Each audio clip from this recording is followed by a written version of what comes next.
Konec aprila 1984 je v Ljubljani potekal prvi Magnus festival s podnaslovom Homoseksualnost in kultura. Šlo je za prvo javno prezentacijo homoseksualnosti, njenih obrazov v kulturi, pa tudi prvih političnih zahtev LGBT populacije, ne samo v Sloveniji, Jugoslaviji, pač pa na celotnem območju vzhodne Evrope.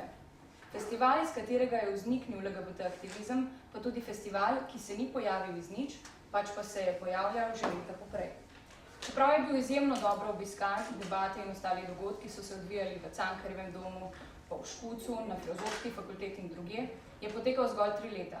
1987 je bil zaradi ustrahovanja oblasti z AIDS-em prekinjen in je od njega ostal samo še festival LGBT filma, ki pa poteka še danes. Konec 80-ih je novi val aktivistov sprožil delovanje Roza kluba. Izhajati je začela revija Revolver. Ustanovila se je knjižna zbirka Lambda. 1987 se oblikuje tudi lezbična sekcija Škucelel. 1996 so se začele ustanavljati tudi druge organizacije, ki niso bile vezane na Škuc. Te so na primer Legabitra in Dih. Lepo pozdravljeni na besedni postaji. Tole je bil kratek, res kratek in zelo površen uvod o začetku organiziranja zgodovine LGBT aktivizma v Sloveniji, ki pa se je zdel nekako meni nujen za današnji pogovor oziroma za začetek tega pogovora. Moje ime je Maja Ličen, kot me je že gospod Maja Senik predstavljal. In danes se bomo o zborniku Grmade, parade in molk pogovarjali z urednikom knjige, enem izmed glavnih piscev te knjige, Branetom Mozetičem, pisateljem in pesnikom, med drugim tudi seveda LGBT aktivistom, z doktorico Majo Šorli, psihologinjo in dramaturginjo, ki je med drugim tudi prispevala svoj prispevek k knjigi. Aha, še četrta oseba me kliče, čudga.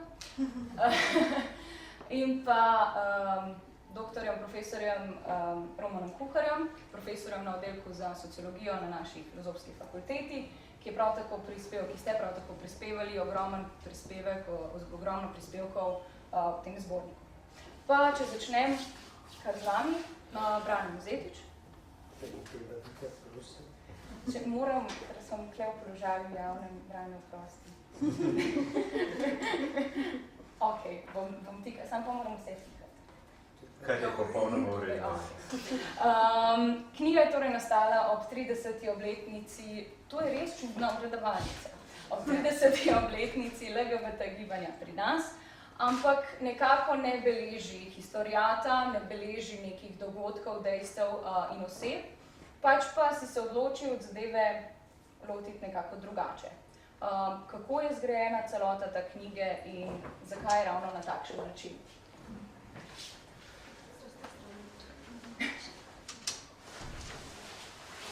Ja, torej, seveda povod je bila 30. obletnica gibanja in seveda je bilo vprašanje zdaj, kaj narediti. Nekako sem imel občutek, da je treba nekaj narediti v 30-letnici gibanja. V zraku so bile tudi neke... Aha. V zraku zmanjka elektrike. Skratka, so bile tudi ideje, da bi bil to nek simpozij, da bi imeli nekaj tuje goste, to je zahtevati po eni strani veliko organizacije, po drugi strani pa tudi sem je zasledil, se pravi, ena od značilnosti LGBT gibanja v današnjih časih je razpršenost in tudi dokajšnjo nesodelovanje različnih subjektov tega gibanja. In zato je bilo pravzaprav nemogoče te subjekte skupaj dobiti, da bi nekaj naredili, kar bi bilo skupno, ker je vsak hotel bi nekaj svojega narediti. Nihče pa v bistvu od tega začetka gibanja ni spet imel svojega. Vsak je pač imel svoje rojstvo, tako kot vsi ljudje, mislili, da je začetek sveta, ko se pač rodili. In jaz sem tudi opustil to idejo, da bi spet kakršnokoli seminar prozoril, sem se pravzaprav o tem pogovarjala, da bi bil celo v tej stavbi, kjer so pravzaprav bili prva predavanja leta 1984. In sem se raje lotil stvari, ki ne zahteva, mislim, ki jo lahko nekako naredim z manj organizacijskega truda in ki je mogoče bolj domača, to se pravi izdajanje in urejanje knjig. Spet so bile tukaj dileme, mislim, da predvsem z Romanom pa Suzano Tratnik smo kolebali, kakšna knjiga ne bi to bila. In ker sta ona bila precej kolebala, sem jaz pa imel tega dovolj in sem se kar odločil, kako to bo. Skratka, bilo je med tem, da ne bi bila to neka zgodovina gibanja, ampak potem se je izkazalo, da pravzaprav 20-letnice je išla neka zgodovina gibanja. LL je naredil neko zgodovino gibanja, ki v bistvu pokriva tudi gejevski in ostali del, tako da bi bilo tu samo eno ponavljanje. In ker sem nagnjen bolj življenjskim vprašanjem in življenjskim usodam in zgodbam, sem nekako prišel do te ideje, da bi bila to ena taka eklektična knjiga, v bistvu iz 3 delov. Zadnji del se je zdel na začetku mogoče še celo najbolj zapleten. To pomeni, da bi izbor oziroma objava avtoportretov različnih LGBT-jev, če tako to rečem, ne? In to avtoportretov življenjskih, se pravi svojega življenja, zelo enostavno. Tukaj nisem bil čisto nič presenečen, da prav aktivisti in aktivistke, se pravi tisti, ki so najbolj nekako neživljenjski, ker se pri svojem delu tega niso bili sposobni napisati, ne? Ker je pač treba napisati, kje si se rodil, pa kdaj si odkril svojo homoseksualnost, pa kdaj si prvič seksal, pa s kom, pa tako, ne? In to za marsikoga bi predprtore. V srednjem delu sem združil pravzaprav tiste intervjuje, ki so bili že prej kjerkoli objavljeni in so vsi, skoraj vsi, anonimni. Prvi del pa v bistvu sem želel imeti portrete ljudi, ki so bili že v zgodovini slovenskih ali v zgodovini območja današnje Slovenije nekako homoseksualni, ali se jim je to nekako pripisovalo, ali je bilo kjerkoli zapisano, da so bili, jaz nisem ukvarjal s tem, ali je to res ali ne, ampak sem to navajal. Ne? Ker po svoje sem hotel prikazati tudi to, da gibanje seveda ni nastalo iz nič leta 1984.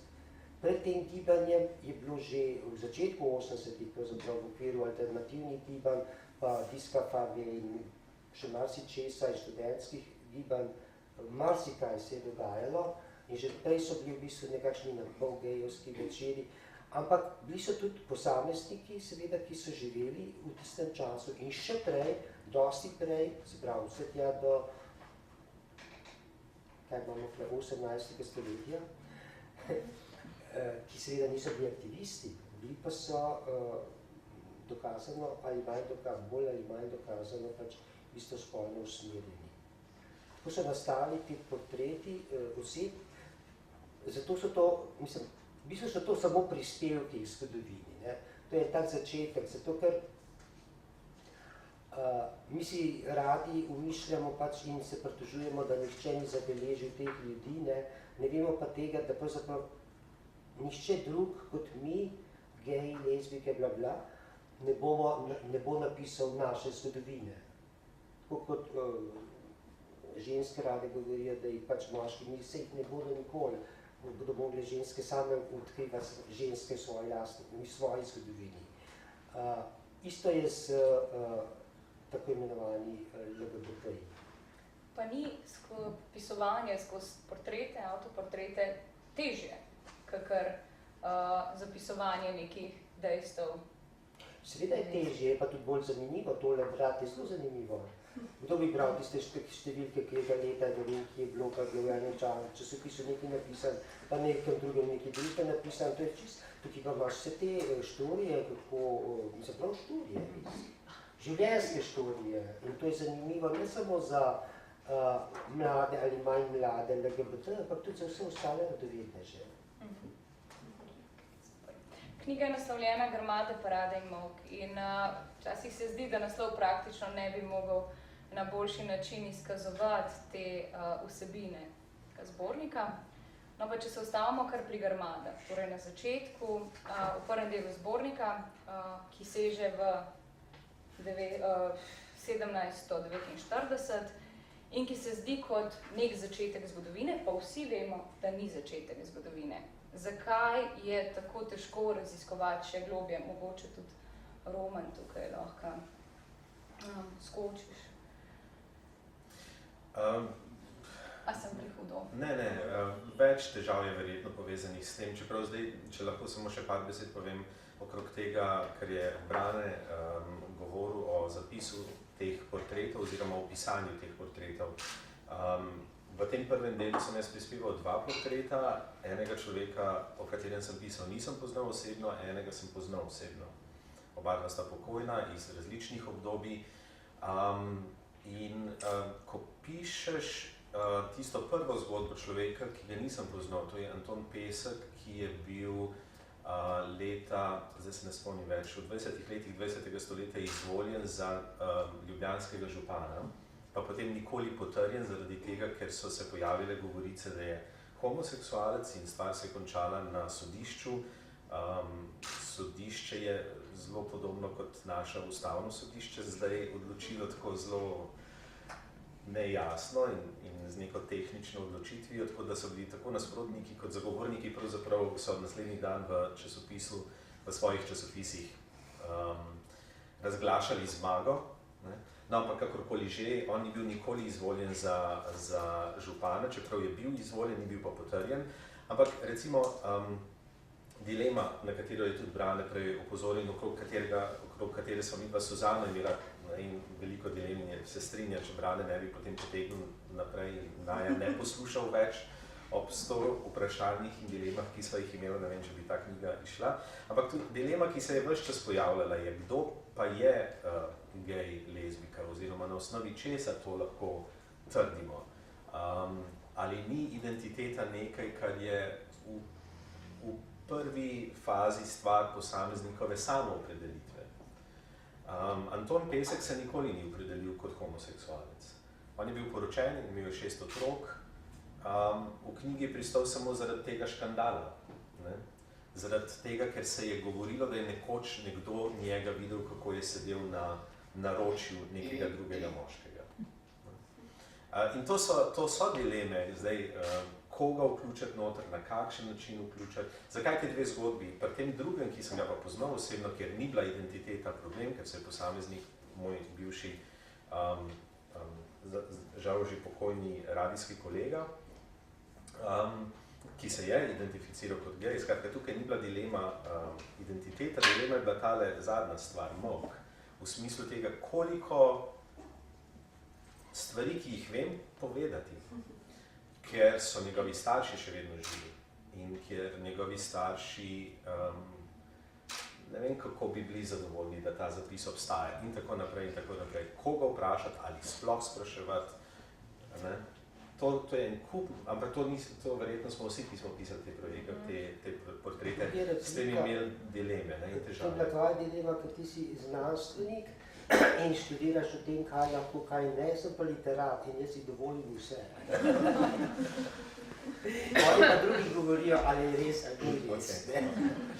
Drugače pa seveda, kot znanstvenik, je pa stvar te prve zgodbe v tem, oziroma težava v tem, da je sam koncept homoseksualnosti kot identitete je proizvod konca 19. stoletja.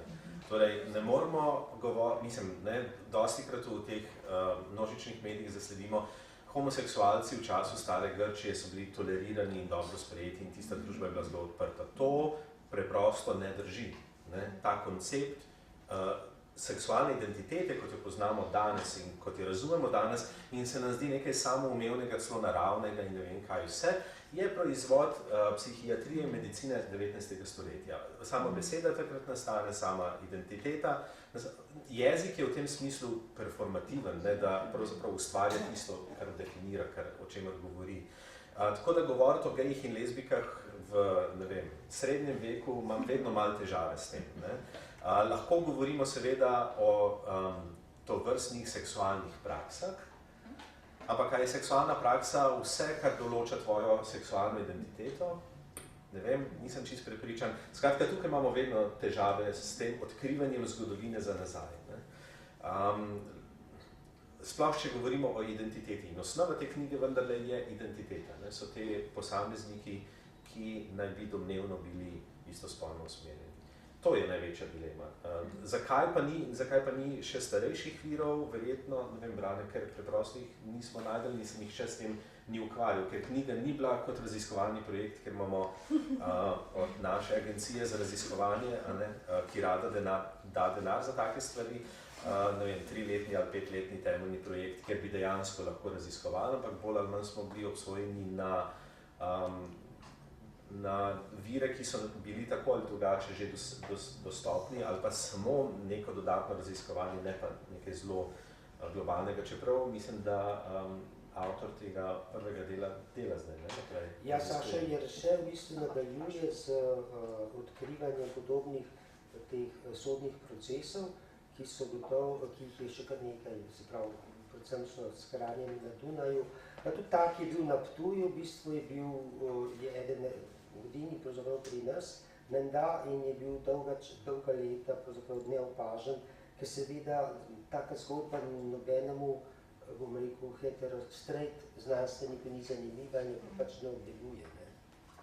Da me intrigira.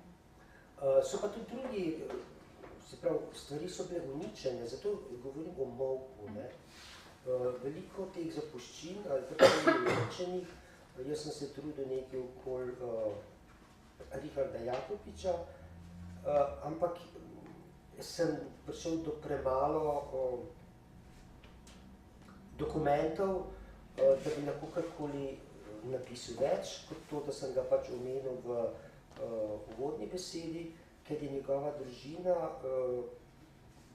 kako naj rečem, cenzurirala vso njegovo korespondenco, tako da je v pismih s črnim flumastrom pa črtala cele dele in potem je to korespondenco predala Narodni galeriji, kjer je, seveda, tam je lahko brska vsak, ampak je seveda močno počrnjena. Podobno je z drugimi stvarmi, ker so bile stvari enostavno kako naj rečem, zažgane. Ali pa so pač primeri tistih, ki imajo še nekatere sorodnike v drugem kolenu, kjer pa so mi nekako to z lepimi besedami nekako dali vedeti, da tega ne smem uporabiti v tej knjigi, oziroma da pač jaz se ne moram ali založba privoščiti raznih sodnih procesov.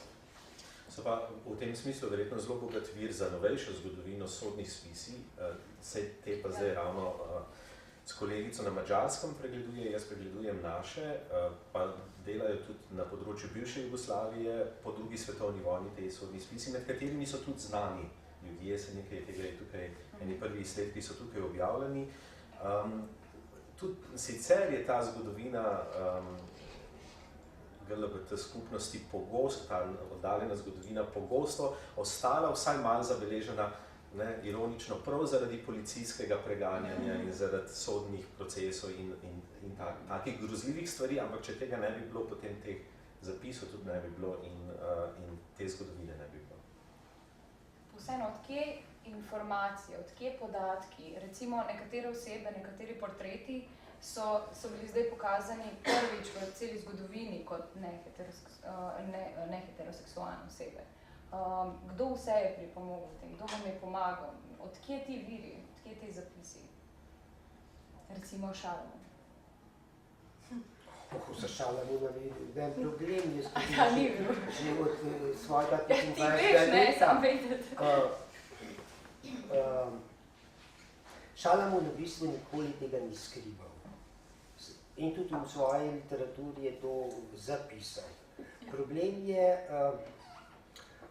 je tisto, kar so govorili v bistvu že med prvo in drugo vojno, se pravi v tem meščanskem svetu ali pa v tradicionalnem svetu, da se v nekaterih stvareh ne spodobi govoriti. Ne? Se pravi, ali pa da recimo tudi za tega arhitekta je bil Mussolini, ja, mi je pač neka oseba, ki je še živa, pa ki ga je poznala, govorila, da pač vsi so vedeli, ne, da je imel rad isti spol, pa celo živel je z moškim dolga leta, pa tudi otroci njihovi so lahko obiskovali tega gospoda, ampak enostavno o tem se ni govorili, ni se spodobili o tem govoriti. Ne. Tako kot recimo vsi vemo, ali pa so v nekem meščanskem svetu vsi vedeli, da nek mož vara, da ima ljubico, pa ne vem katero, ampak o tem se ni govorili, ni se spodobili. Se pravi, o teh osebnih zadevah ni bilo spodobno govoriti in pri marsikom, se pravi tudi pri Šalamunu, je to nekako tako obveljalo. V celi zgodovini, ker novinar recimo o tem ni nikoli nič vprašal. Kar je neverjetno. Ne? Čeprav sam pisal o tem, pa v bistvu podtikal nekakšne znake, ne? Pa vendar ga nihče ni nič vprašal. Ne? In podobno je tudi ta ločnica, ne? Tudi, se zato pravim, da tudi aktivisti včasih, so bili vedno nek glas neke ideologije ali pa nekega prepričanja, ne pa neki živi ljudje, ki bi rekli, ki bi imeli, ne vem, neko seksualnost, neko intimo, prijatelja, ali pa bi bili zaljubljeni, ali pa bi sploh smeli karkoli tazga živeti. Ne? In zato so imeli ti aktivisti največji problem je to napisati, ker je ta razpon med vlogo, ki jo igraš, in pa s tvojim življenjem v bistvu tako na nek način velik. Ne? Lahko samo nekaj dodam k temu. To ni samo stvar zgodovine, to, kar je Brane zdaj govoril, ja, ta molk novinarjev, recimo. Spomnil se me namreč, pred časom sem bil pozoren na neko nedeljsko družinsko zabavno oddajo, v kateri gostujejo znani Slovenke in Slovenci, ni več na programu. Ampak nekako je bila ta nedelja zvečer vedno ta televizija prižgana in sem postal pozoren na to. Ni bil novinar, bil je voditelj zabavne oddaje, ki je pač klepetal s temi znanimi Slovenci in tema klepetov je vedno bila družina, družinska razmerja, partnerska razmerja in tako naprej. Razen, če ni bil gost, znana osebnost, za katero seveda nikoli ni bilo izgovorjeno, da je istospolno usmerjen, ampak vsi vemo, predvsem je pa ta voditelj vedel, da je ta igralec, ki ga ima, da njega pa ne sme vprašati. In je tako očitno bilo prav, res, če bi šel delati analizo vprašanj, ki jih je novinar oziroma ta voditelj zastavljal. En sklop vprašanj je bil za heteroseksualne in potem popolnoma drugačen za tiste znane osebe, ki so istospolno usmerjene, ker seveda tega ni spraševal, ker bi jih spravil v nerodno situacijo, ker te osebe tudi niso bile razkrite. Ma tudi, če bi bile razkrite, je vprašanje, če bi bile sicer povabljene na tako družinsko oddajo, pa če bi že bile, o tem ne bi govorili, ker to pač se ne spodobi. Bojim se, da je to še vedno. Nimamo znane osebe, nimamo v pop svetu znane osebnosti, ki bi, tako kot, ne vem, ne mi oprosti, Manca Košir govori o svojih hčerkah in tako naprej in vsi vemo vsa ta razmerja. Nimamo na drugi strani neke javne osebe, istospolno usmerjene, ki na isti način razkriva svojo zasebnost. In jo lahko razkriva, ker jo novinarji sprašujejo. No, kar se teh TV zadev tiče, ne bom nikoli pozabil, v bistvu, tudi sami geji delajo pravzaprav isto krinko. Spomnim se ene oddaje, kjer je bil TV voditelj gej in je imel enega igralca, ki je bil tudi gej. In oddaja je bila zelo tako kao zabavna. naj bi nekaj klepetali in seveda sta klepetala, kakšne ženske so pa všeč. Mislim, to, ker je bilo v bistvu zabruha. Vsi smo videli, da je en bolj hitrskega drugi.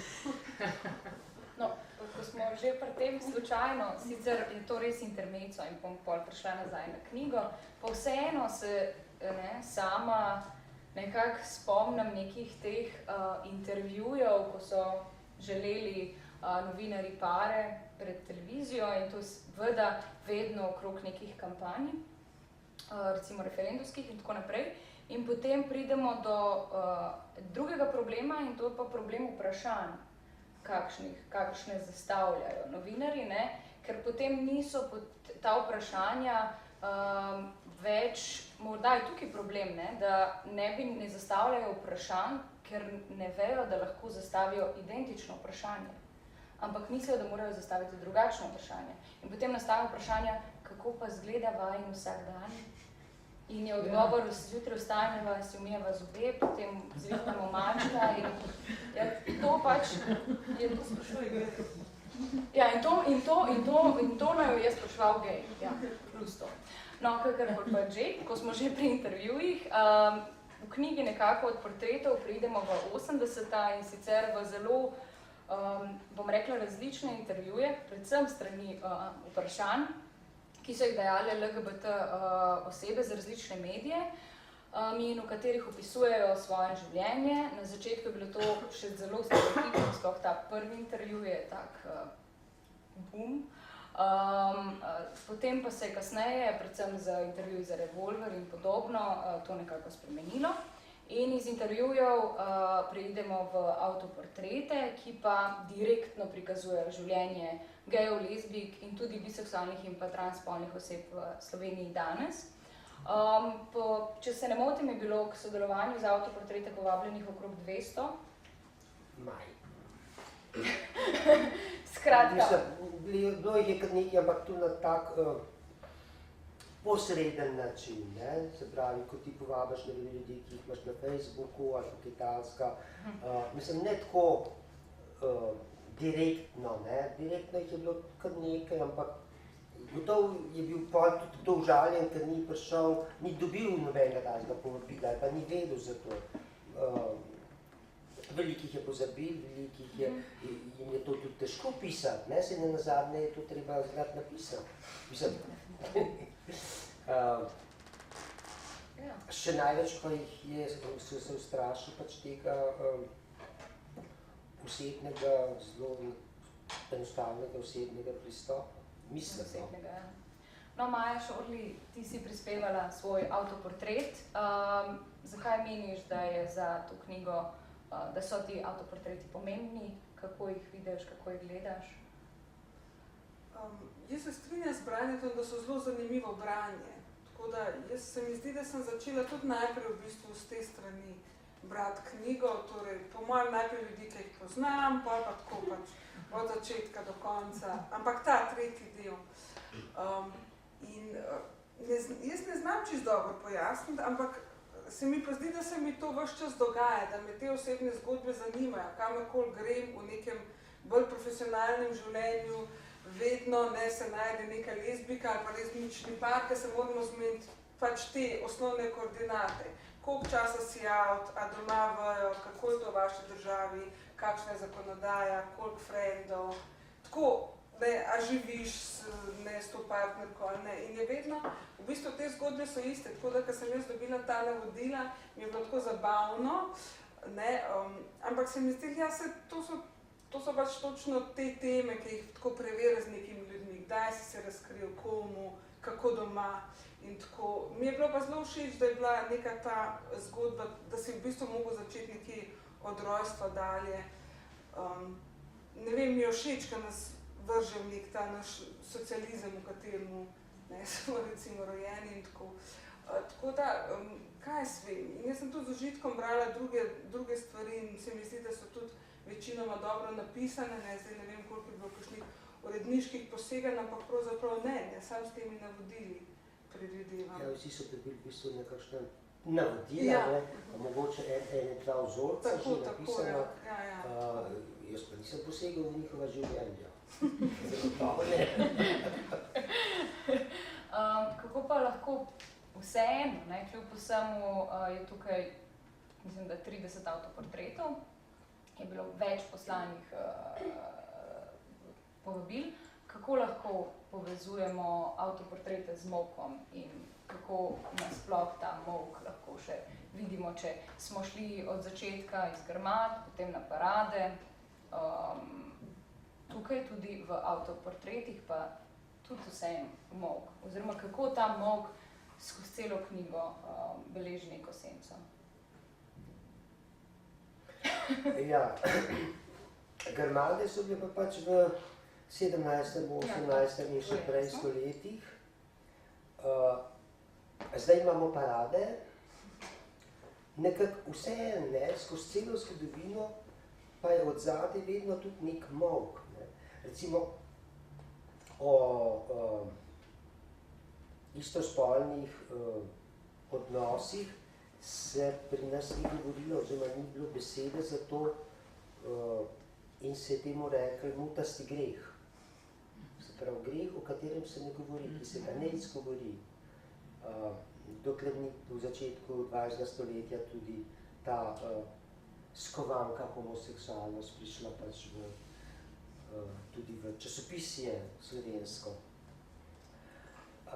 Molk je potem tudi seveda ves ta molk v vseh teh obdobjih, ker o teh ljudeh znano je recimo, neznano oziroma znano, stvari, ki so neraziskane ali zakrite. Recimo je ena prigoda Franceta Prešerna v zgodnjih letih, ko ni čisto jasno, ali je imel nek odnos z nekim hlapcem, ali ne, ali ga je ta hlapec zlorabil, ali ga ni zlorabil. Vse o tem tudi ti, kako se reče, prešernoslovci, dajo kaj povedati, ampak nekako nič ni čisto jasno. Potem je tu Ivan Cankar. Kolikor stvari, ampak to so stvari, ki so neraziskane in to je molk. Molk je pač, ko ti ničesar ne raziskuješ, ker o tem pač ne govoriš. Potem je molk vse te štorije ali pa recimo ta ves trud okoli naše predrage Alme Karlin, kjer pišejo zdaj cele knjige o njenih ljubimcih in zaročencih in ko hočejo na vsak način dokazati, da ona seveda nikakor ni bila v lezbičnem odnosu s tisto slikarko, čeprav vsi stari ljudje v Celju vejo, da sta pač one dve bili skupaj in sta bile par, kaj? To je razpokol med znanostjo in realnostjo. In molk seveda tudi teh sodobnih, živih, teh voditeljev, za katere vsi vemo, in časopisih piše, in anketo so delali celo o nekem Marju Galoviču, v ne vem katerem časopisu sem enkrat videl neko anketo o tem, a bi bil mogoče manj gledan, če bi on povedal, da je gej, ali to so bile vsem tem mamicam in babicam, je bilo to vseeno. Važno to samo njemu, da skriva. Mislim, nobenemu drugemu to ni pomembno. In molk seveda tudi vsi ti intervjuji, ker to so anonimni intervjuji. In molk seveda vseh teh, ki so bili povabljeni in so molčali. V vsakem primeru pa skozi celo zgodovino bi rekel, da molk tudi danes prevladuje. Se pravi, več je molka kot besede. V nasprotju z molkom, v svojem avtoportretu izpostavljaš aktivno sodelovanje v kampanji za družinski zakonik 2009-2010. Do 2012. Ja, do 2012. Začela si z izpostavljanjem 2009. Kako spremljamo lahko referendumsko kampanjo danes vzporedno s to knjigo? Kako to občutaš? Hotela sem dodati, da če bi pa recimo delali to knjigo danes, ali pa mogoče 2016, bi pa po mojem dobili še 10 ali pa 20 novih ljudi, ki je točno v tem času, med 2009-2010 do 2015 prehodilo en ta pot in naredili nek coming out.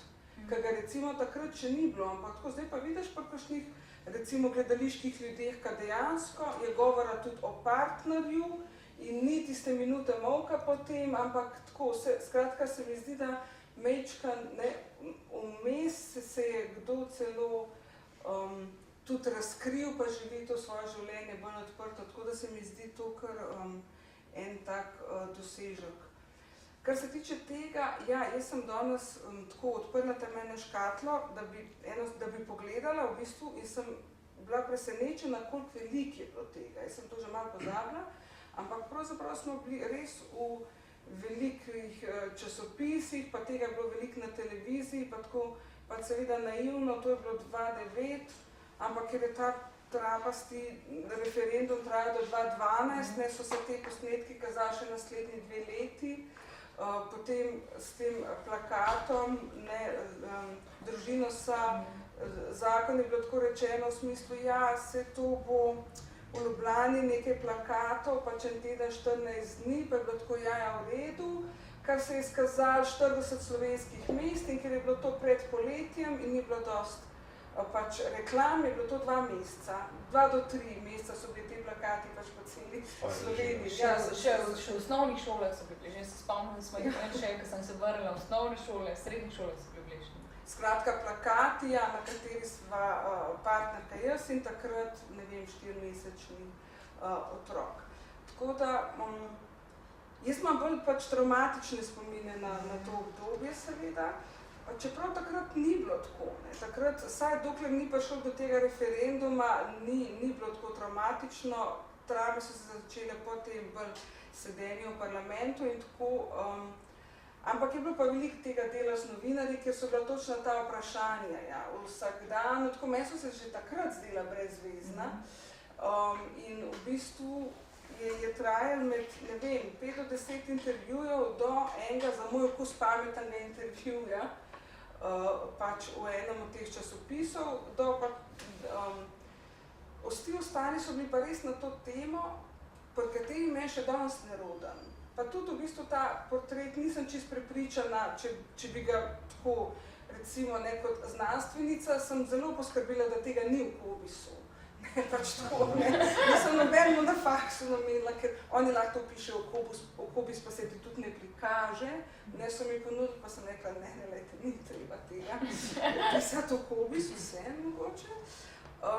Ker, ne vem, jaz se pač pri tem enostavno, mečkan mi je pa še vedno nerodno, no, ali kaj jaz vem, no, ne vem, hecno je te stvari brati, pa dobro, to, kar sam napišeš, najbrž ne, ampak neke ta vprašanja, ja, ne, kako je mama reagirala, kaj je ati rekel, pa ni sprejel, pa je sprejel, pa to je naporno. Mučno. Ampak recimo, ne, razumem pa sebe za nazaj, tako, pač to je eno obdobje, ki je prvorojenec, seveda majhen, pa če je približno vse v redu, tako zdrav in to, pa imaš kot človek res velike energije, se mi zdi, in je bila ena ta, čeprav se je to bolj zgodilo spontano, pa slučajno, je bila ena energija pa logika tega izpostavljanja, tako plus imeli nek učinek, tako dejansko smo videli en ta učinek, ka pol tam, ne, za referendumsko kampanjo ni bilo več tega občutka, ampak bil je ta zanos, ok, ljudje res ne vejo, kako lezbijke izgledajo in res mislijo, da to je nek čudež, če se en otrok tam pojavil in ne, najbrž, da ima še rep ali kaj, mislim, pač, da ne, je fino, če pač pokažeš tisto majhno luštno, ne, modrooko dete. In tako, mislim, tega sem se zavedala nekako in na to smo šli, ampak se pravi, mi smo zaradi teh posnetkov tudi pol kakšno težavo, ampak logika je pa bila izpostavljanje je zato, da pač ljudje vidijo in predvsem v resnici, da ljudje vidijo, te, ki me poznajo, da vidijo. Ker dobra stran tega pa bila izprava, meni je še dosti neroden, ampak saj, hvala Bogu, nisem mi bilo treba več avtirati. Na sredi, mislim, tako, naredila sem si, v tem sem pa ugotovila, da sem si pač naredila neko uslugo, ker zdaj so pa vedeli ljudje, ne, in je tako, in je bilo to pač malo lažje in kdo je tudi kaj vprašal, ali pa je bilo mislim, ne vem, nekako sem lažje bilo operirati. No. Plus ljudje so bili neprijazni, se je ta neposredna sovražnost se ti ne zgodi ponavadi njihov obraz, prej za hrbtom. Zato se mi zdi pač ta knjiga tudi pomembna, da so tam razni ljudje, ki pa bereš te zgodbe, ki so si podobni in različni in je oboje fino. Hvala. Zdaj bomo mi mučili našo četrto akterko, Polona Černič. Lahko si tam, lahko si tukaj, po želji. Ne, bom bila kar tukaj. Si još prižgala mikrofon? Če bi videla. Tam ja. Ki bo prebrala svoj avtoportret. Rodila sem se maja 1983 v Ljubljani in od 2. leta dalje odraščala z mamo v enostarševski družini. Mami je bilo nekega dne po očetovi nasilni epizodi dovolj, zato ga je z bratom in z mano za zmeraj zapustila. Po nekaj letih v najemniškem stanovanju je sodišče novo družinsko hišo, v kateri nismo nikoli živeli, prisodilo mami, ki jo je zamenjala za stanovanje v enem izmed blokovskih naselij, kjer sem odrasla. Očeta nisem nikoli poznala, stiki z njim niso bili priporočljivi, saj se je njegovo nasilno vedenje nadaljevalo tudi po našem odhodu. Pri 21 letih sem prevzela mamin priimek, pri 29 na Centru za socialno delo podpisala izjavo, da nisem dolžna skrbeti za nepogretnega biološkega očeta. Odraščala sem med ženskami, z mamo, babico, s teto in z vsemi ostalimi bližnjimi in daljnimi ženskami, ki so me od malih nog navdihovale. Od rojstva sem bila fantovsko dekle, kar je postal moj največji problem, ko sem vstopila v najstniška leta in sem na vsak način hotela biti podobna vsem drugim dekletom. Tako sem si pustila dolge lase, shujšala in sodelovala pri izboru čednih fantov na šoli, kar se mi zdelo najbolj dolgočasna stvar na svetu. Obenem pa opazovala razredničarko, učiteljico športne vzgoje. Dolgčas sem povezovala s tem, da še nisem našla pravega, tudi pravega nikoli ni bilo. Trudila sem se zmenki, nekateri so bili manj zanimivi kot drugi, a dlje kot do poljubljena s fanti nikdar nisem prišla. Dekleta in ženske so me vedno zanimale, mislila sem, da je moje zanimanje običajno, ker sem tudi jaz ženska, vrh tega pa sem se v zgodnjih najstniških letih navdušila nad feminizmom. Nekaj let sem se gibala v nekakšni praznini in nisem vedela, kaj bi sama sabo in kdo sploh sem. Po koncu 3. letnika gimnazije sem na poletnem kampiranju spoznala punco, s katero sem imela prvo spolno izkušnjo. To mi je odprlo oči, obenem pa sem začela problematizirati svojo spolno usmerjenost. Z okolico ne zato, ker sem lezbika, nisem imela nikoli težav, ne z bližnjo, ne z bolj oddaljeno, imam pa zato še danes v slovenskem okolju pogosto težave kot ženska bolj maskulinega videza. Medtem sem maturirala na humanističnem oddelku, se vpisala na ljubljansko pravno fakulteto in po pol leta študija ugotovila, da me pravo ne zanima dovolj za nadaljevanje študija. Postala sem prostovoljka v eni izmed ženskih nevladnih organizacij proti nasilju nad ženskami, se po letu premora vpisala na študij analitsko-teoretske sociologije na Fakulteti za družbene vede in leta 2010 diplomirala. 2 leti pred diplomo sem se začela ukvarjati z izvajanjem analiz podatkov, kar kot samozaposlena počnem še danes. Kot študentka sem odšla na izmenjavo v Turku na Finsko, kar je skupaj z ostalimi potovanji v preteklih letih in z dolgoletnimi zdravstvenimi težavami pripomoglo k temu, da sem dokončno razčistila svojo spolno usmerjenostjo in danes živim kot razkrita lezbika. Hvala, Polona. Jaz mislim, da bi mogoče na tej točki povabila vas k komentiranju, k vprašanjem, preden se jaz zaključka lotim.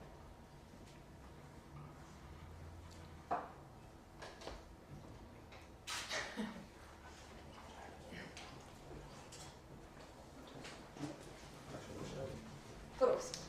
Ja, bi jaz mogoče samo malo nadaljevala tisto zgodbo o Šalamunu, Tomažu Šalamunu. Ali lahko mikrofon, jaz sem gluh.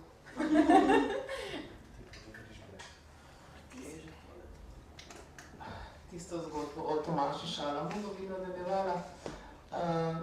Mislim, saj zdaj mogoče samo ta primer, da ni samo problem meščanskega ali malo meščanskega obnašanja, ker recimo se delamo, da ne vemo, oziroma da raje o tem ne bomo govorili, ker bodo mogoče manj ljudje prizadeti, ali pa bolj takoče naš pogovor izpeljali, ker to je motnja, ne? Za pogovor bi bila to motnja. Mogoče je problem tudi v samem subjektu, tule je recimo primer Tomaža Šalamuna, čeprav recimo on kot zelo avantgardna osebnost, ne, je že jasno, da je recimo te svoje pesmi pisal tako, da je hotel šokirati, pa gre za autoironijo, ne, ker se v bistvu v romanu za Maruško recimo autoironično obnaša do svoje homoseksualnosti pa do svojih izkušenj, kar je bilo nekaj čisto novega v slovenski poeziji. In jaz sem nekako vedno njega razumela, da je on človek, ki upa to tudi povedati javno. Če je že čez toliko pesniških zbirk, pa skozi toliko anekdot to jasno, ne? Se mi smo izvedeli to anekdote. Tudi če recimo vemo, da poezija ne more biti razkrivanje neke resnice, ker je lahko vedno ta resnica in fikcijska in preverljiva. Ampak recimo pri mene je zelo šokirala njegova reakcija, ko sem ga povabila k sodelovanju v svojo antologijo erotike, v Tebi se razraščam, preko urednika seveda, ne. In tam je on tudi prebral to klasifikacijo, oziroma vsak je imel nekaj malega napisanega, ki bi se odoval. In on je zanikal, da bi se on ne vem kako z erotiko ukvarjal in tudi to, da bi se izpostavilo ta njegova homoerotična izkušnja. Ker sem bila jaz toliko šokirana, da še zdaj tega šoka ne morem preboleti. To se mi je pa zdaj seveda o mrtvih vse lepo, ampak to se mi je pa zdaj z njegovega stališča, toliko star gospod, ki ima že tako slavo in nič ne bi bilo, nič ne bi škodovalo, če bi rekel, ok, to je. Ni hotel recimo sodelovati in tudi urednik je bil presenečen, zakaj to, ne. Tako da jaz mislim, da včasih se, ne vem, mogoče, ko si že starejši, pa bi rad, ne vem, neko drugo podobo v sebi, ne vem zakaj, pri marsikom prihaja tudi v samem subjektu do nekih pretakanj pa pretapljanj, ne. Enkrat bi povedal, drugič pa ne bi povedal, ne. Tako da se čisto zavedam, da je bilo zelo problematično sestaviti tole knjigo. Njemu zagovor Šalamunu vsem rečem, da je ravno to, bi pa ne bi, ne. Ampak molk vedno podpirata dva, ne. Se pravi, neizgovorjena njegova pač homoseksualnost je rezultat in njegovega molka in molka drugih, ne. On leta 90, ko sem jaz delal antologijo Homoerotična ljubezen v slovenski literaturi, ne, je povsem mi dal dovoljenje za objavo pesmi. In ko sem delal to, ne, se pravi, sem mu jaz po telefonu, to je bilo 3 mesece pred njegovo smrtjo v bistvu, povedal, kaj delam in da ga bom not vključil. Ne, jaz ga nisem vprašal, ga lahko ali ne. Jaz sem rekel, da ga bom vključil, ne.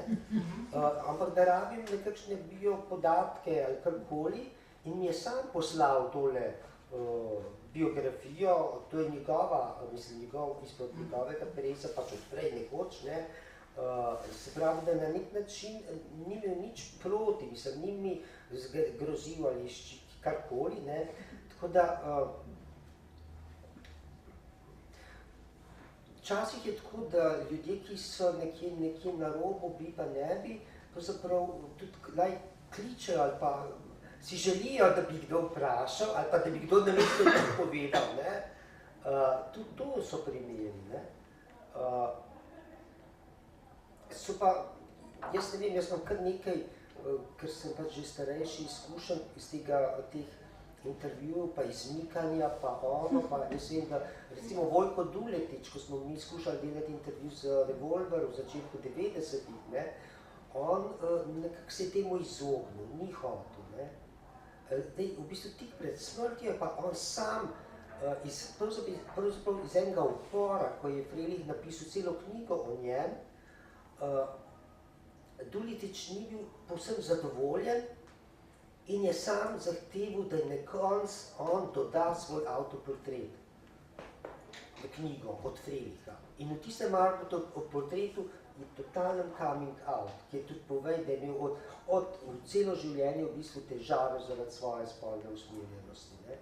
So različni ljudje, tako se mi je izmikal podobno Boštjan Hladnik, pa se potem umrl, a ne, tako da on ni prišel do tega, se mi pa izmikajo njegovi dediči, recimo, ne, ker pač to se pač nadaljuje, ne, skozi več generacij celo to prikrivanje in izmikanje.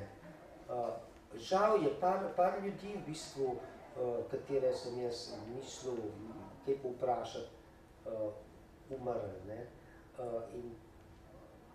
in gotovo je še veliko, mislim, to je nek nastavek ali pa mogoče ena spodbuda, da bi mogoče se kdo, kakšni študenti ali kaj, raziskovalci se česa lotili, koga vprašati, še marsikdo je živ, še marsikoga se ga vprašati, če pri marsikoga kaj pobrskati v doma, v kakšnih kleteh, kolikor je ostalo, ne. Vsi so, žal, meni je v bistvu to bilo zelo naporno delo, zlasti prvi del, ko sem imel stike z kakšnimi ljudmi.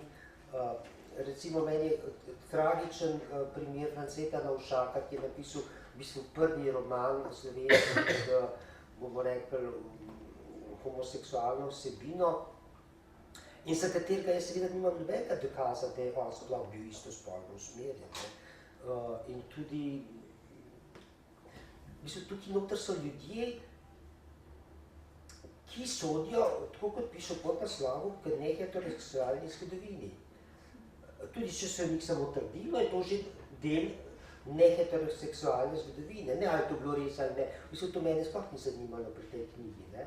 Kaj točno bilo res. Ampak kaj se je v njih pisalo, ali je zapisano, ali je nekdo trdil in kakšno zgodovino. Recimo pri Navšaku je bilo tako, da je bil pač celo življenje živel sam, bil je hendikepiran, ni imel ene roke, napisal je ta roman, potem je napisal še par romanov, bolj meščanskih, se pravi, tam ni nič novotartanska, kolikor je ostalo seveda. Potem pa je pisal slovarje, no pa skratka proti koncu življenja je v bistvu doživel kap in je imel v bistvu obe roki nesposobni in je potem še naprej sestavljal slovarje s tisto nekako staro umetno roko še v konec 70-ih let ali 80. In ko je umrl, se pravi, so ga sicer pokopali poleg mame na pokopališču na Viču, ampak potem so te njegove stvari nekaj selili, skratka, vse se je ponazgubilo. Na koncu te dediči v drugem kolenu tudi tisti grob prodali, to se pravi, da nima ne groba, nobene koliko zapuščine pisane, ali da bi to šlo vnuk ali karkoli, ničesar. Take v bistvu žalostne zgodbe so to, no? Te osebne zgodbe. Pa žalostne zgodbe so tudi ostale, ne? Tudi take slovite zgodbe, kot je Vitomila Zupana, ki je vedno veljal za slovenskega playboya, ampak playboyi so vedno sumljivi. Če lahko samo še nekaj k temu dodam. Zdaj govorite samo o ljudeh, ki so tako ali drugače poznani. Ta knjiga je vsaj v tem zadnjem delu poskušala zajeti tudi anonimne ljudi, ali ne vem, kako naj temu rečem. In ne vem, koliko je najstarejša oseba v tem delu, ampak jaz sem delal, je tudi intervju noter objavljen z nekim Rafaelom Lapajnetom, ki je pravzaprav, mislim, da je bil takrat star 66 let, ki je izjema za to generacijo, ki pripada. In nekaj stvari mi je bilo zanimivih pri njem, ko sem se z njim pogovarjal, in nekaj stvari se mi zdi, da mi je razjasnil. Prva stvar je zanimiva njegova osebna zgodba. On se je kot človek, ki ga nihče od nas ni poznal, pojavil na vsakoletnem branju LGBT poezije, literature v Škucu. Pride tja neprijavljen, mislim da, in se je med tem, ko so ljudje brali svoje izdelke, prijavil, šel gor. Zdaj se bom spomnil se, kako čustven je bil tisti trenutek. Popolnoma se je tresel, ampak vsi smo bili pa tudi čisto potem nalepljeni na to, kar je povedal, ker je namreč prvič v svojem življenju bral svoje pesmi, tako kot so bile zamišljene, moškemu.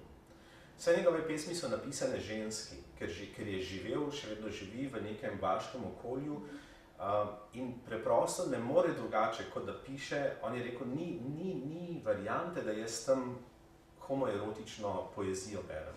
Ta poezija je heteroseksualna na ravni forme. Na ravni tega, kaj on misli s tem, ne, je pa seveda, in prvič je namesto imela, bral, imel in tako naprej. Ne.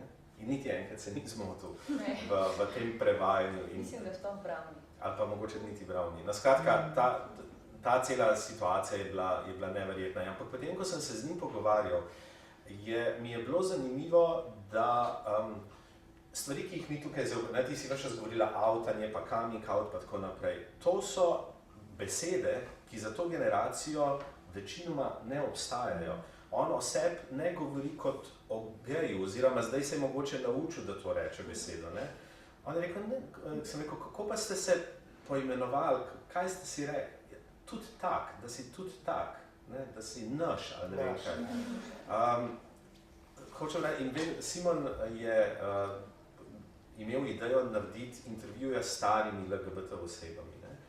In je anonimne in vse za magistrsko nalogo. In je totalna težava, zaradi tega, ker ljudje so celo življenje bili naučeni, da je ta del njihovega življenja nekaj, kar mora biti molk, kar mora biti tišina.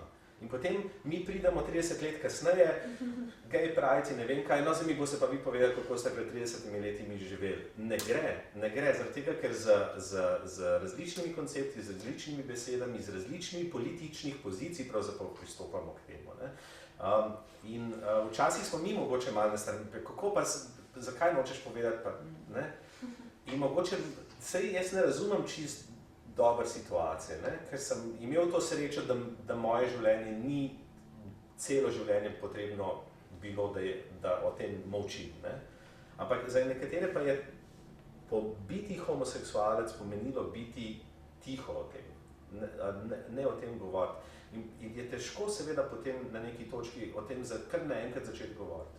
Hočem reči, tukaj se mi zdi, da smo imeli tudi težavo. Zaradi tega ni tukaj ljudi, ki so danes stari 70, pa so živeli celo življenje, ne, v nekih istospolnih razmerjih ali karkoli.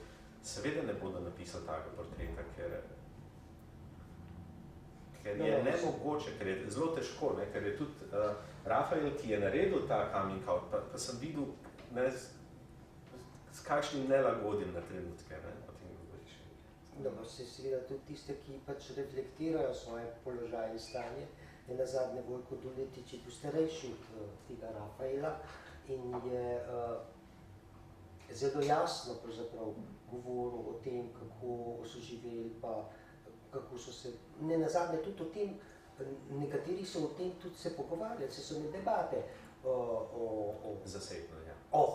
Zasebne, jasno. Seveda, ne, ampak v krogih, ne? Ja, mi pa zdaj hočemo javno, v knjigi, na televizijo in tako naprej. Saj ne rečem, da ni možno, ne, ampak poskušam pa razumeti, da je za generacijo, dve generaciji starejše od nas, to popolnoma drugačna izkušnja kot mi, ki smo odraščali z Magnusom, s festivalom, ki imamo internet, ki je, kamorkoli pogledam zvečer na televizijo, je nek gej pa lezbika in, a veste, kaj hočem reči, ne? Res je ta izkušnja popolnoma drugačna v primerjavi z prejšnjimi generacijami. Je pa tudi res, da če se ti v življenju neki dosegel tako v smislu javnega, da je malo nenavadno o tem govoriti. Recimo, ko mediji naslavljajo vaju dva, vaju ne sprašujejo, kdaj ste prvi seks ali pa coming out, pa kako zdaj družinsko pa partnersko življenje, ampak imajo dejansko vprašanja pač o aktivizmu, o homoseksualnosti, nekih takih stvari. Tudi tisto, kakšen je novinar, pa kakšen je oddaji. Jaz sem bil eni oddaji dolga leta nazaj moški ženske od Mance Košir, ki je bila pač taka tema, pač osebne štorije in so bile osebne štorije. Ampak recimo, danes pa ki nas hoče, bomo rekli, v tem referendumski kampanji s temi stvarmi, v smislu kazati svoje otroke in pač se kazati kot lezbika ali gej ali trans, ali tako, je pa na nek način mučno, ne? Sploh če si nad 30, tam hočeš govoriti o stvarih, ki jih delaš v življenju, ne pa o tem, ne pač gospodinjsko pa partnerstvo življenje je najbolj popolno takrat, ko ga ni, ko ga ne opazaš, ne? Ko je skuhano, ko je pospravljeno in ko smo siti zadovoljni, pač takrat pomeni, da funkcionira. Torej, kaj boš zdaj kazal na televiziji? Zakaj, ne, kada si tako, dobro, ne vem, kažeš lepe rožice, pa imaš tam neke zasluge, ampak to, da pa zdaj se otrok ne dere pred kamero, je pa, si pa težko kot starš lastiš neke zasluge. Mislim, to tako, no, mogoče zdaj upravičujem, zakaj ne zdaj ni na televiziji, ampak zato, ker je to, ne, ker bi se rada pogovarjala, ne vem, o tem, ali o doktoratu, ali o tem, kaj delam, ali o tem, koliko zaslužim, ne pa o tem. Že samo to je zdaj aktualno, to je pač politično, ne? V 90-ih nobeden ni spraševal o partnerjih, pa partnerjih, zdaj pa vsi samo o tem, ne? Pa otrocih, ne? Zdaj tisti geji in lezbike, ki pač niso v partnerskih razmerih, niso zanimivi za ljudi, ne? Ali pa ki bi imeli mogoče, ali pa kakšni drugi, ne, ki sploh niso, se pravi trans, ne? Itak ne pašejo zdaj vse te poroke na to, kaj bodo zdaj te pomembni. No, pa zdaj pašejo tudi starši. Ja, pa še starši. Kar se mi pa zdi zelo smiselno in je logično. To pa je nekako logično, to se mi zdi fino. Tako v smislu, recimo, danes smo prejeli en klic, oziroma sem prejela, kar je zelo čudno, ker sem zamenjala telefonsko številko, ampak nisem imela toliko jajc, bom rekla, da vprašam novinarko, odkot je dobila mojo novo telefonsko. Ne, z neko to, da pač zgodbo in tako naprej, ampak je bila ta, je nekako ona sama tudi predlagala, da mogoče bi pa tudi naše mame ali pa očete kaj o tem povedali. In tako, prvič se mi zdi smiselno, če bo seveda recimo tašča pristala na to, da pa dejansko objavijo njeno zgodbo, pač ne, babica in vnuki. Ok, to pa kupam. To pa je v smislu te referendumske in tako naprej kampanje. Ja, to ne pa grejo iste stvari, kako ste se razveselili tega vnuka, kaj pa oni drugi vnuki, kaj delate, v redu. Ne? Razumem tudi, ker to je majčkom podobno kot te zgodbe naše tukaj, ne, na to temo v smislu, ja, ne, imam rada vnuke, nimam rada vnukov, sem mi bila vesela, nisem, tako nekako, to se pa tudi babice, ne, heteroseksualne, s heteroseksualnimi potomci, njihovimi vnuki in tako pogovarjajo pa točno o tem, ne, a mu izrasto zob, a ima plenice, a nima, kako mu gre v šoli, neke te stvari in okej, razumem to logiko in to vrstno razkritja naj služijo referendumu. No. Mislim, v tem političnem smislu je seveda takrat, ko sta se vidve odločili, da razkrijeta svojo družino, je bila to v tej celi razpravi res taka zelo pomembna točka preloma, zaradi tega, ker se je prvič govorilo o istospolnih družinah in je res delovalo, kot da govorimo o nekom tam na Marsu. Dokler nismo temu lahko dali nek obraz, neko sliko. V političnem smislu, v strateškem smislu je bilo to seveda pomembno. Bilo je pomembno tudi, jaz ves čas govorim, da prejšnji referendum v pravnem smislu je bil seveda izgubljen, ni bil potrjen zakon. V nekem družbenem smislu je bila pa to zmaga, zaradi tega, ker se je prostor kljub temu, kako grozljiva je bila ta razprava in kako na nizkem nivoju na določenih točkah, se je vendarle prostor odpiral za te teme, o tem smo razpravljali. Mislim, se veš, mene je neka vzgojiteljica iz vrtca klicala na fakulteto, vi se s tem ukvarjate, jaz imam enega otroka iz istospolne družine, a lahko pridete k nam vzgojiteljicam, kaj o tem povedati, ker ona je, mislim, res zelo in se mi ni zdelo butasto to, s čimer se je ukvarjala. Rekla, jaz preprosto ne vem, kako naj drugo mamo pokličem. Kaj naj oni ženski rečem? To isto vzgojiteljico moraš zdaj poklicati. Ne hecam se, to smo se danes pogovarjali. Ne, ona govori medijem. In pač, to je pa druga stopnja. To je druga stopnja, ampak recimo, jaz razmišljam, da v našem vrtcu bi mogoče celo ta neka podravnateljica kaj bila pripravljena na ta način govoriti. No, skratka, to je bilo takrat pomembno. Je pa res, da je vedno tanka linija pri teh osebnih zgodbah. Koliko so te osebne zgodbe pomembne v političnem smislu, kje je pa potem točka, ko postaneš živalski vrt. V tem smislu, gledajte, tako pa izgledajo lezbike, tako pa izgleda, ne? In ta meja to mejo je težko loviti, ne? In tudi je nimaš vedno pod kontrolo, prav zaradi tega se veš, kako se ti intervjuji počnejo in na kakšen način se to snema in kako hitro in tako naprej. Tukaj je bil pa varen prostor, to je bilo pa nekaj drugega, to ni televizijski knjiga. In jaz sem si v bistvu to zamislil bolj kot podporo. In te avtoportreti, če sem bolj natančen, mogoče malo odsevajo to, kako sem jaz v zelo mladih letih v 70-ih bral zaupne besede v Anteni, kjer so bile take zgodbe. Takrat so bile take zgodbe objavljene. In kako so mi bile v bistvu v pomoč. Tega se danes verjetno ni več. Je, mislim, zdaj ne vem, kako na internetu imaš te kamere. Ja, recimo. No, jaz sem hotela še sicer zdaj čist nazaj, s tistim Šalamonom, ne, ravno o tem, da se mi zdi, da, zdaj ne vem, ampak meni se zdi, da če tebi izdam tako zgodbo, za Lambdo, za Škuc, gre skozi, za katero drugo založbo pa ne.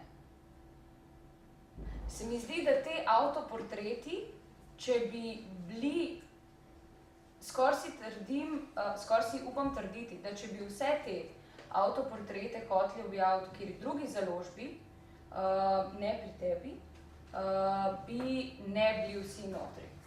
Ker se ljudje ne bi počutili tako varne oziroma bi dvomili v namenu teh portretov. Lahko ne. A ja, avtoportret ne bi hoteli biti noter. Ne bi hoteli biti noter. Mladinska knjiga delala tako knjigo. Ja, no točno to. Če bi Mladinska knjiga nadelala tako knjigo, ali bi bilo še vedno 30 avtoportretov? Ja, pa pogledajmo knjigo od ta iste Mace Košir, ko je imela nekaj dopisovanja z geji in ali kaj že bilo. Vsi se nikoli niti prebral pravzaprav, ampak tist ne vem, če bi en tak doprinos k stvari. Ne vem. Ne, jaz mislim, da mora biti v tem kontekstu. To točno tako, kaj je narejen, ti si rekel eklektična, ampak tako se mi zdi, da ni, da v resnici je zelo organsko, ker gre iz tega, za nazaj ni bilo važno, ali je res, da je nekdo gej ali lezbika. Važno je, kako se je o tem govorilo. Potem so spet, res so važni te zgodni in anonimni intervjuji, ker spet zelo dobro govori točno o grmadah, paradah in molku. In potem so važne zadnje neke te zgodbe, kjer ljudje govorimo o sebi in vendar ne govorimo nekaj, kar je meni osebno zdaj pomembno, to je pač kar delaš. Ampak govoriš neko to zgodbo, ki je pomembna, ampak ne moramo pa reči, da smo mi zapisali naša bistva tukaj noter. Ampak zapisali smo pa neko osebno zgodbo in za nekoga, ki danes to bere, so mu važni točno vsi trije principi. To, da bere zelo različne osebne zgodbe in da bere o procesu razkrivanja, ki je ta anonimni, pa do tega v zgodovini, da ali ni važno, kaj je res, kaj ni važno, pa je, kako o tem razmišljaš, kaj se govori in zakaj imamo še vedno vsaj nekateri en tam molk v sebi. Naj dodati, da pri teh avtoportretih sem jaz insistiral na tem, da grejo noter samo taki, v katerih ta avtoportret, pač pišoči, se razkrije. Kjer na tak ali na drugačen način, da jasno pove, da je pač, ne vem, da ga privlači isti spol, kako ne reče. Da je naš. Staro terminologijo. Bi mogoče kdo še kaj pripomnil, še kaj vprašal?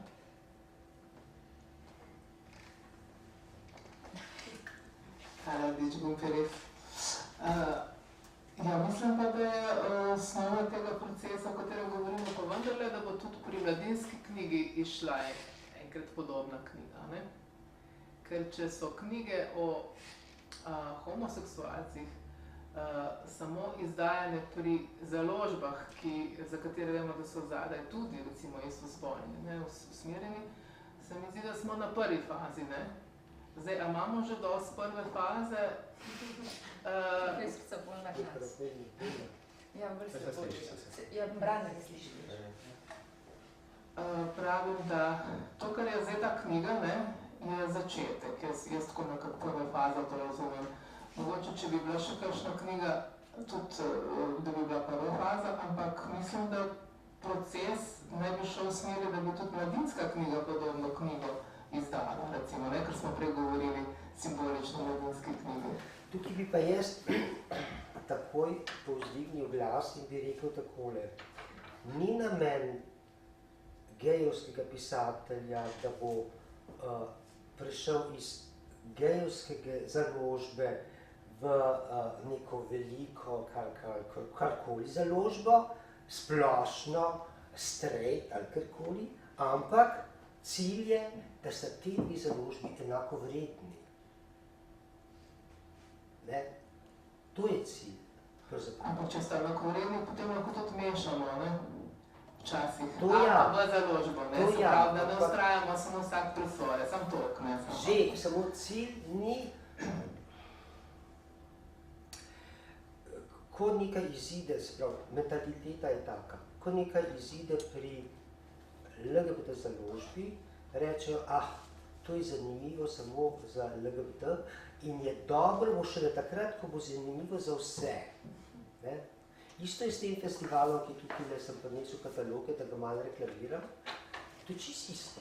Ne? Jaz imam primere avtoric, ki so išle v roku enega leta en roman, oba sta lezbična. En roman je išel pri meni, en roman je išel pa pri, bomo rekli, splošni založbi. Ne? In odnos do teh, se pravi, ta kupni ali knjižnice in tako naprej, kritiki, do teh dveh romanov je bil čist drugačen. Če je išel pri splošni, je bil roman sprejet. Tu pa je bil getoiziran ali zamolčan ali prezrt. Ne? To so iste stvari. Jaz vem, da te knjige, se pravi, če bi ta knjiga išla pri mladinski knjigi, bi jo brali. Ne? In bi bila ocenjena v dnevnem časopisju. Ker pa je šla pri LGBT založbi, je prezrta. To je problem. Ne? Ni zdaj problem založb, ampak problem je tega, ki gleda. Ne? Kako se reče? Recipienta? Gleda. S tem je isti problem, totalno isti problem. Ne? Ko ti delaš nekaj, ko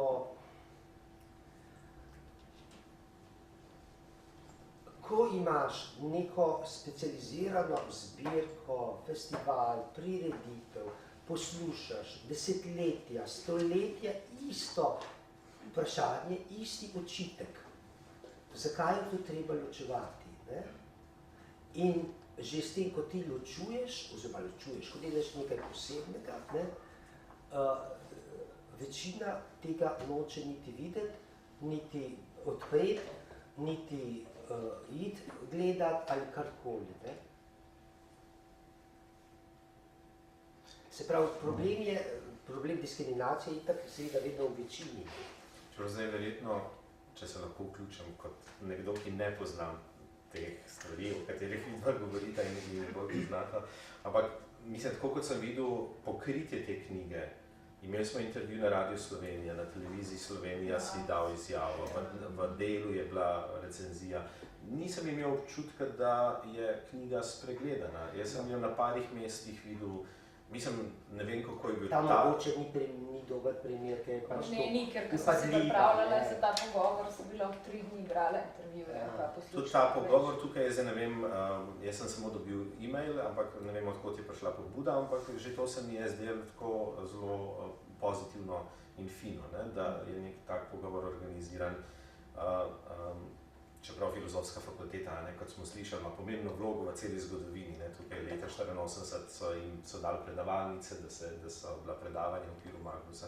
Tako da tej fakulteti, ki mimo grede, je bila tudi prva, ki je uvedla uvod v gejevske in lezbične študije, oddelek za sociologijo. In nimamo kaj zelo veliko za učiti. Ampak vprašanje verjetno tudi je, komu so, na katero bralstvo knjiga cilja. Mislim, jaz tako kot opažam, kot urednik Narobe, recimo revije, kjer imamo tudi recenzije knjig, ki so LGBT, tematsko pokrivajo to področje, se mi zdi, da seveda Lambda in Visibilia je 80% vsega tega, so to te knjige, ampak recimo Modrijan ima v zadnjih letih, tudi vem, ker je moja bivša študentka tam dela in je senzibilizirana za to temo. Mislim, da je to mogoče tudi pomembno, kdo sedi na teh založbah in za kakšna vprašanja ima nekdo občutek. Modrijan je objavil en kup zanimivih knjig na to temo, mislim, s to tematiko. V tem smislu lahko vidimo verjetno, da tematika prehaja v nek mainstream, v neko normalizacijo.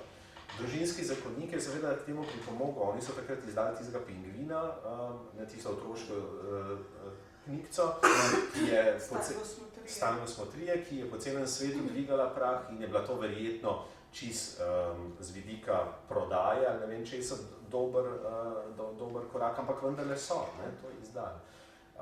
Ravno pred kratkim sem govoril s to kolegico na založbi na Modrijanu, sprašval, zdaj se spet izdali eno knjigo in sem eno knjigo še priporočal in rekla, problem je seveda vedno, da moramo gledati skozi profit, oziroma ali se nekaj proda ali ne, oziroma ali dobimo denar za to, da se knjiga izda ali ne. Ampak ne morem pa, ampak pravim, to je moje opazovanje od zunaj, s tem se ne ukvarjam. Imam občutek, da te splošne založbe vse bolj so seveda odprte, ampak nekaj tako zelo specifičnih stvari, kot jih ti izdajaš, pa te založbe ne bodo nikoli izdale. In v tem smislu se mi zdijo specifične LGBT založbe ali pa specifični festivali filmski, tako zelo pomembni, ker to je edini prostor, kjer to lahko dobiš, tistih trije, ki nas to zanima. No, pa se tudi avtori bi želeli samo pri tej specifični založbi včasih izdati. Super. Ali ne pravim? Ja, nekateri ja, ampak to so militanti. Trije.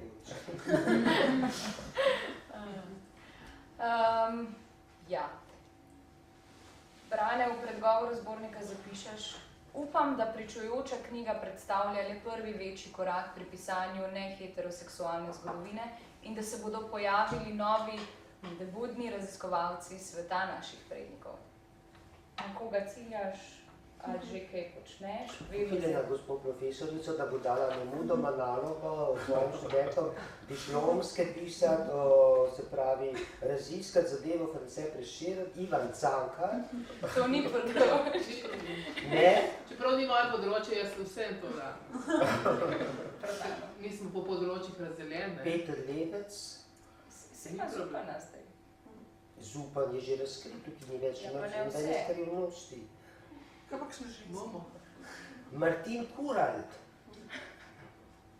Bomo vse to. To je bil Lihartov prijatelj. Kaj pa Jože Plečnik, recimo? Zdaj vse vemo o njem, hiša restaurirana gor dol, ampak to meniško življenje. Ja, tudi Jože Plečnik mi je šel na uho, to je res. Samo tukaj ga nisem se pravi, ni se dalo vsega, ker je veliko stvari, sploh pa ženske, Ja, ženske. To je še... To sem sicer mislila še z Majo, mogoče za drugič, ker je preveč govora, verjetno.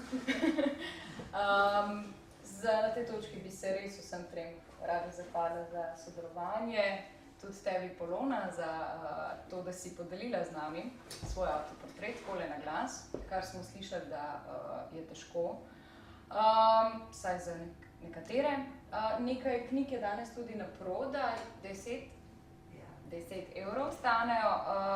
Hkrati naj še povem, da se v soboto začne 31. festival LGBT filma, letos v Kinodvoru Otvoritev, sicer pa zopet v Kinoteki, tukaj imate festivalski katalog. Pa vabljeni na naslednjo besedno postajo, ki bo v ponedeljek 30.11. knjiga Janka Kosa, Ideologi in oporečniki. Lepa hvala, da ste prišli. No, Janka, a ti boš vodila? Ne. O, Pa kje imam pa Janko cajta Kosta, to temo zelo ljubi. In ne da vprašati, res on ljubi take zadeve, nikar ne mislim, da ne. Sploh v Prešernu bom imel kaj zapovedati in šlo v tom. Hvala, Da niti ni moderator. vsem vam.